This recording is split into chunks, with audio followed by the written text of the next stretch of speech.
Mesdames et messieurs, je regarde la télé, je regarde le président de la République, la première ministre, le ministre de l'Intérieur, le commandant de la ville et puis le gouverneur de la ville. Je vous regarde en face, suivez au moins le conseil que je vous donne. Bilangeko la ranama, imutako la ranama conseil. Nous sommes Congolais, on est Quinois aussi. S'il y a des problèmes dans la ville de Kinshasa ou au pays, nous avons la noble responsabilité de proposer aussi, non pas seulement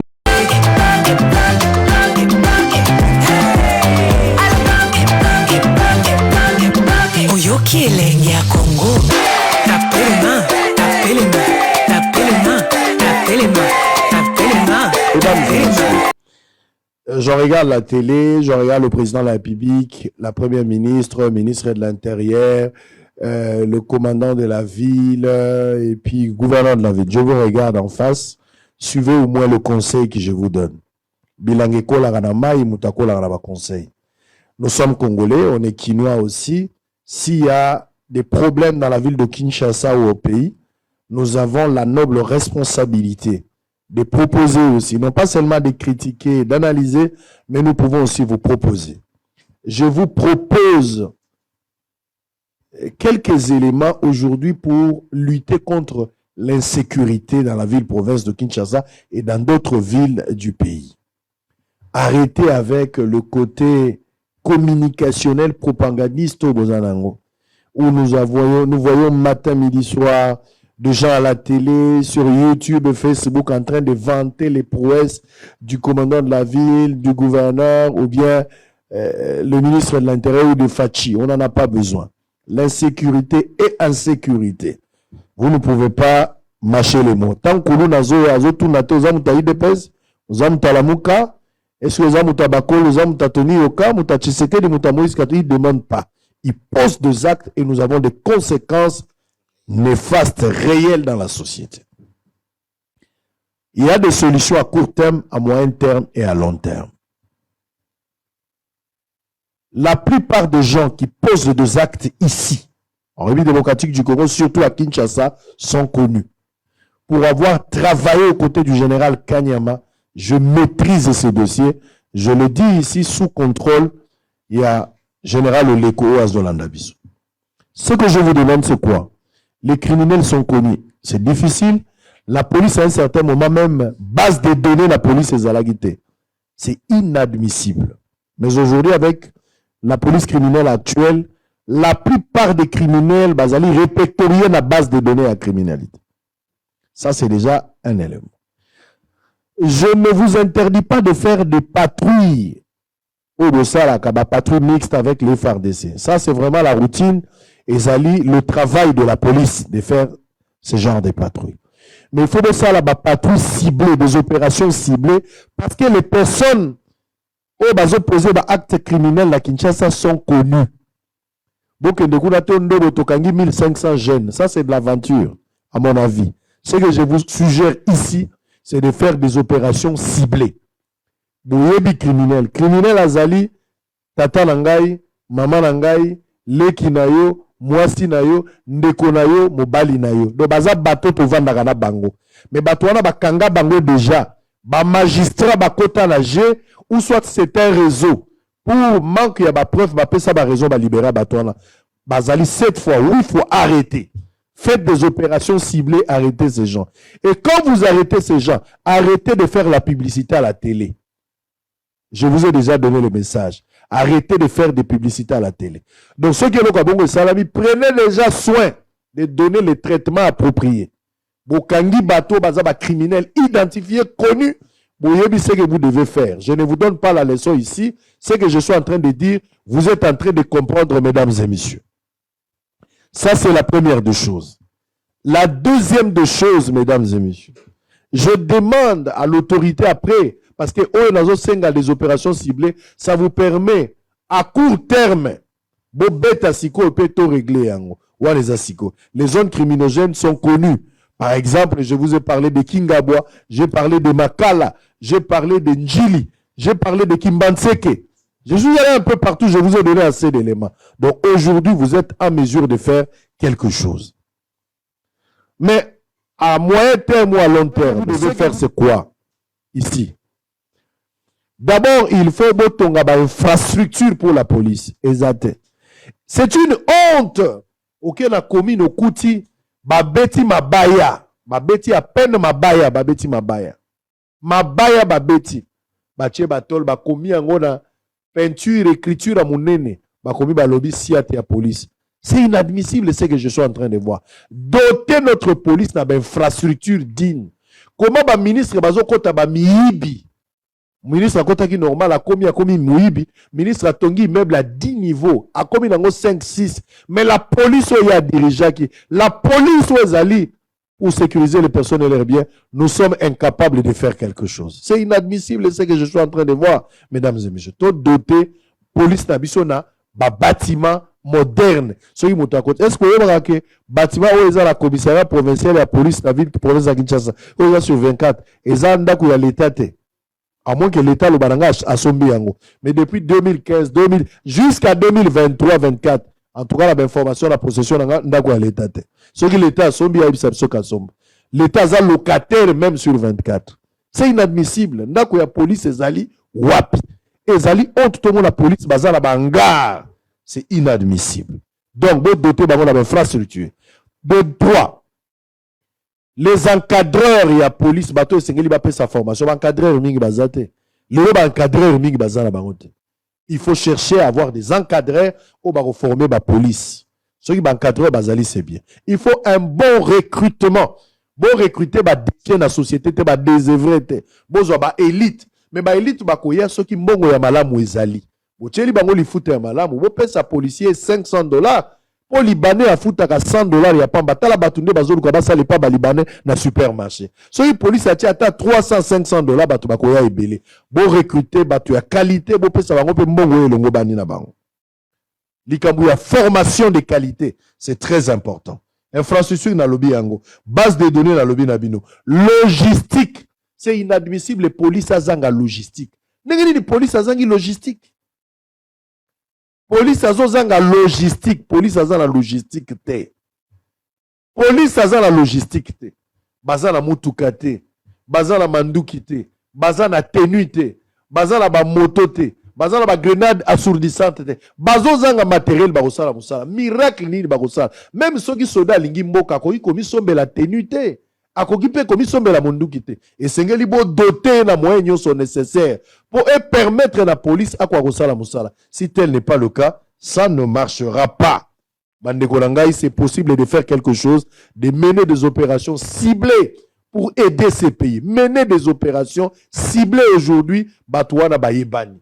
Et ceux qui bokangi barobo tika publicité. Renforcer les services de renseignement au niveau de Kinshasa. Ba bureau de Odoza la Bango, la majorité sont des coopérants. Ce ne sont pas des bureaux déformés. Parce que bakendara ko kosaka batuna balabala azo lingamo sazo banaza bureau d'alobarate. Je vous laisse suivre le flash pour 5 minutes. On se retrouve après pour la continuité. Mademoiselle, bonjour. Matsa Mungongo loba pena mwa makasi. Kombo na onani? Kombo na Jenny. Jenny nani? Kombo mobimba. Jenny Tango Aloni. Ovandi wapi? Avani na Kingabwa na Ngiondio. Avenue Kingabwa. Numéro combien? 31A. 31A. Na moni ya na police criminelle. Oyoko salani. Tokosa ki ke bakidnapaki nga. Bokosa ke bakidnapaki yo. Bon, après tant bakidnapé yo. Ouais ke. Esala ki ke. Ko bato ça ba mena to ando senga ba mbongo. Bon, ando senga mbongo combien? $10,000. $10,000 et pas nani? Pas ba koko na nga. Parce que yo e bayi ko kosaki ke bakidnapé yo. $10,000 bando senga po sana ngoni. Ngate muna bande ko senga. Nani banda ko senga? Mobali na nga na la ka somo bo ba. Baba na ndi pa moko. Alors tango yo bandolo bakidnapaki ozalaki nde wapi? Ozaki na kimbanti ki pana ba. Na kimbanti ki pa banani? Pa mbani na. Mobali no kombone nani? Gradimel Makaya. Nani? Gradimel Makaya. Gadmen. Gradimel Makaya. Gradimen Makaya. Ok. Idée ya ko bloba ke no bo benga na ndaku boko sake bakidnapé yo e utaki pa nani? Utaki pa mbali na wa. E pa mbali na o. Osaki mikolo boni e pa na ya avant bozo makanisi ya ko benga na ndaku pona lo bakidnapé. Osala ki Avant une semaine. Avant une semaine. Mbongo bando c'est combien? $10,000. Idée ou t'as pas mbali nao. Monsieur, bonjour. Bonjour. Comment on Gradmen Makaya Mbembo vandi wapi? Afandi na Kingabwa. Tondo na Kingabwa tokomi na Movenda. Movenda numéro 1 na évité. OK. Na moni na police criminelle loko nini yoko lukawa. Bon, toyoka na kina mosi na ngai po na zaki na mo difficulté ya osomba permis pour na chauffeur. Ala fait ici maintenant papa mbongo ezandi na tia tukutene sikikende tobomba mataya mo. Alobi papa nini? Mbongo ikota kina ya tukosa puis bati de la moi mbongo. Tukosi ke ba kidnapper na tozaki na biso na ensemble. Azui le gars mon bonheur ya yesu lobi ça la bien. Des pas au sol, tu vas $10,000 mais pas bon, bah qui 10,000. Des bah on a appuyé $10,000 et après bah yo loba $200 bâti la $200. Là on a eu qu'on a pas $200 et qu'on pour permis ça on ça $50. Avec un problème était ça va te dire que le monde est pété yaki. Bah pesa ki bino mbongo combien? Bati ndra ki bino mbongo combien? 40,000 francs. 440,000 francs. Bati ndra ki na numéro wa nani? Numéro SIM card tout ça na somba ikaka ezaradiana ba nini sorti ezaradiana ba Orange Money to ezaki Orange Money M-Pesa to Airtel Money ezaki Airtel Money na sombi batindi mbongo ba numéro bo bandaki obenge la famille po botina batina mbongo bano menacer famille ezaki ba numéro nani ayaki na mpe ka SIM card to somba eza poto kosa pona anga ba oyeba poto ba yebi nga vende pa na bango ya kitonzaka na ye à part yona mwasi na yo bozaki susu na nani bon tozalaki na mutu te wana eza ide ya biso mibale soki mutu wana bakisamaki ezalaki mpona kaka alobelanga mpo nga so nalobi baoyokaki eza momongo na ngai mpo esaka nazaka moni fiske wana esomba bayebingi na nabela mwesi OK. Bonjour mademoiselle. Comment on nani? Ovandi wapi? OK. Police criminelle ekangi yo pona nini?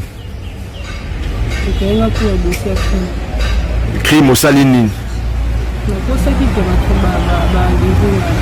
Okosaki ke banleve yo. Me banlevaki yo te.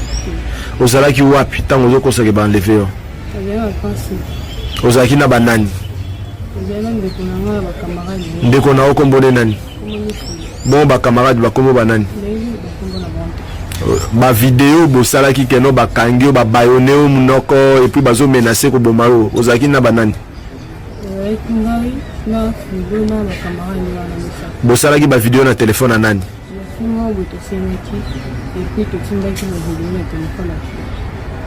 OK.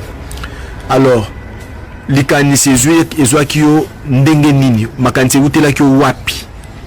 Po osala auto kidnapping wana. Parce que azaki na mbongo te na kosa mbongo na moneki na sala. Papa na yo aza ministre. Asala ka wapi? Aza soda. Mbongo bawandaki osenga pona rançon ba libérer eza combien? 5,000 bokanaki 3,000. Alors mikolo nyonso ozolala wapi? À part quand c'est à bandola na bamatanga. Mais to yuko bandola la pe na campus. Na campus na bandola kuna ndoko tapesi. Ba numéro bandai ko utiliser pour na okota en contact na papa bineza ba numéro nani? Bon téléphone bo utiliser ki ya nani? Ya nani? Merveille inde nani? Merveille aliza nani pa nao?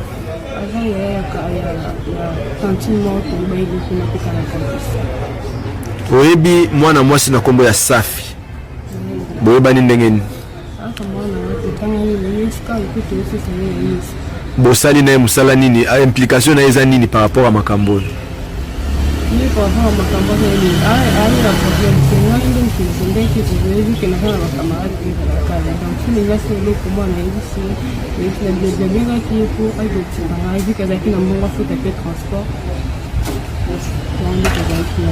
Ndebo bandiko benga papa na bino.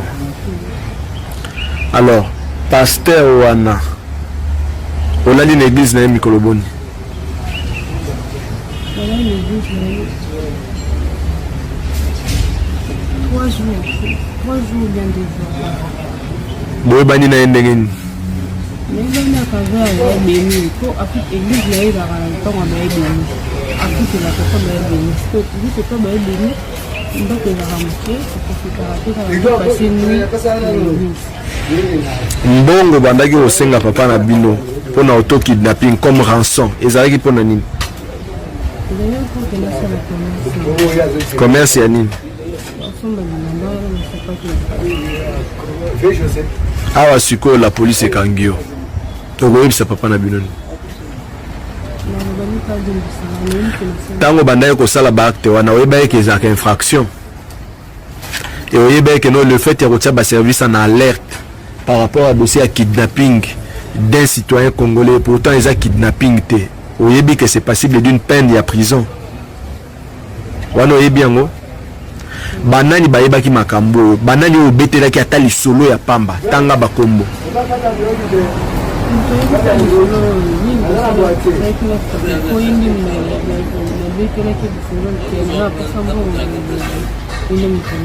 En grande partie opération Bomontaki na filo. Et puis nani msusu.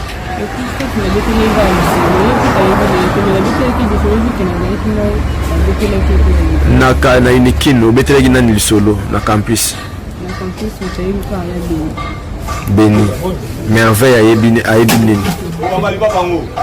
Ok.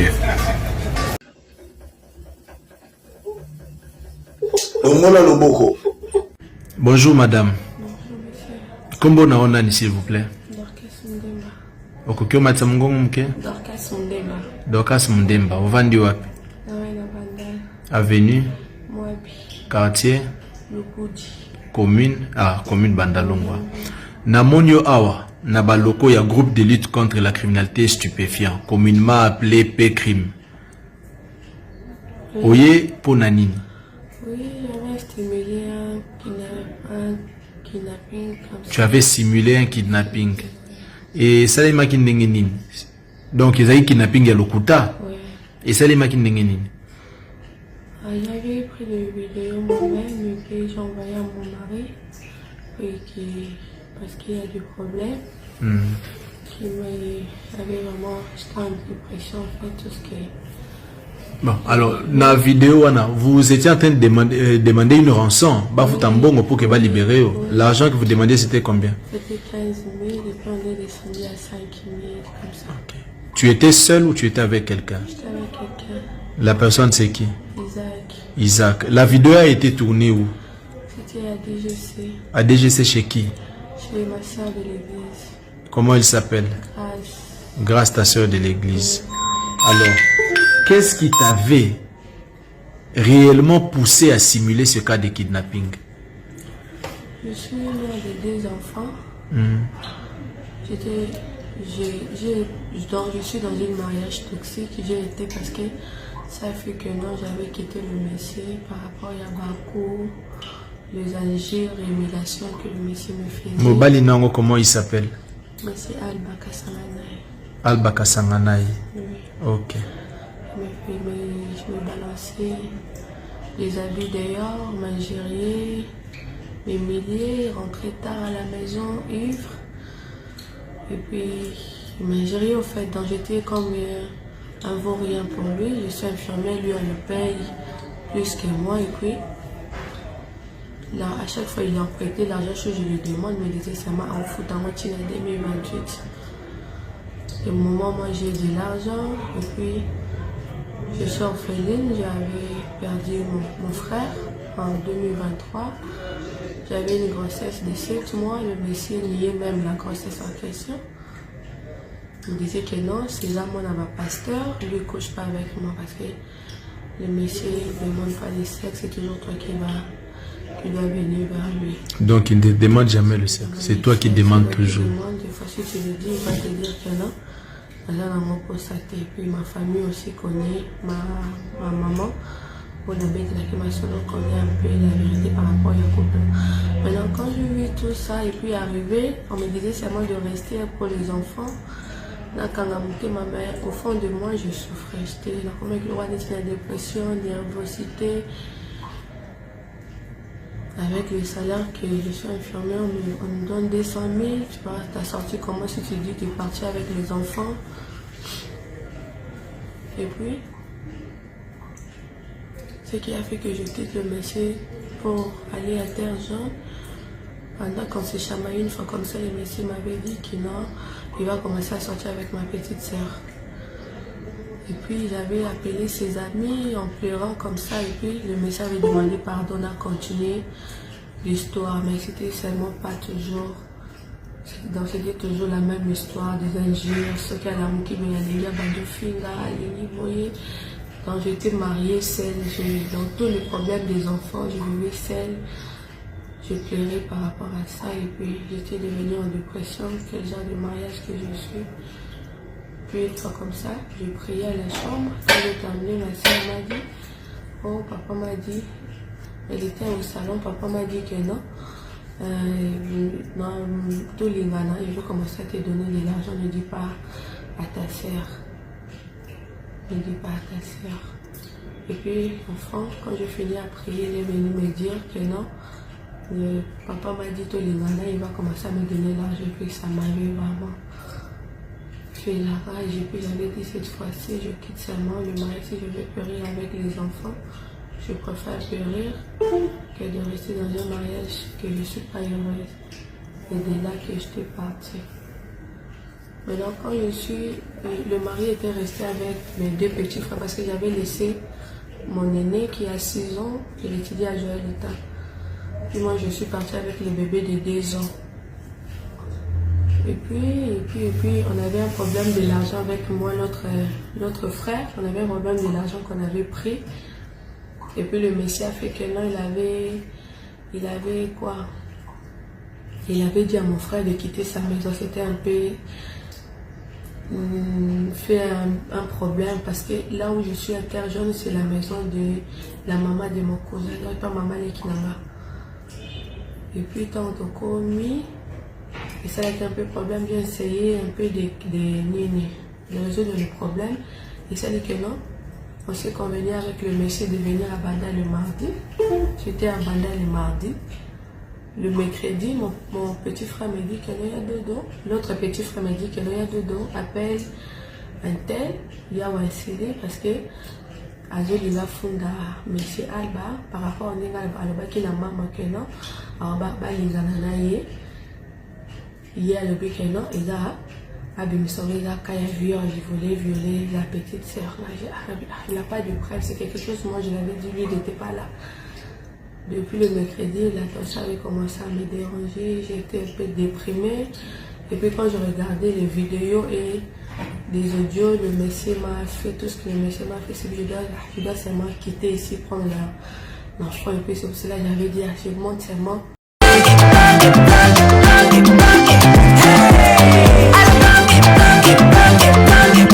Oyoki elengi ya